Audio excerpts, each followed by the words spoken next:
Muhammed алейкум ассалам пайғамбардың аманат етіп қалдырған құрмасын Ахметке Арыстан баб табыс еткен.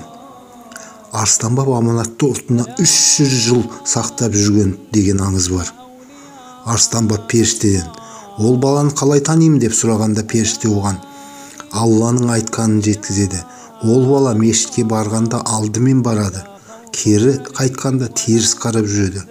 Кейін баланы танып құрманы бергенде Ахмет оны аузына салып жұтып жібереді.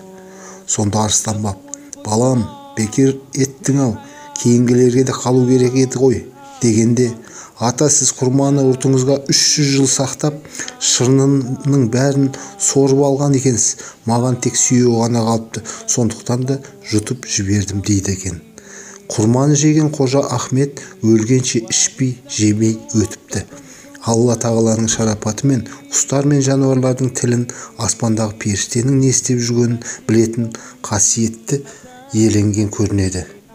Қожа Ахмет не тілесе, Алла тағала оның тілегін қабыл алады.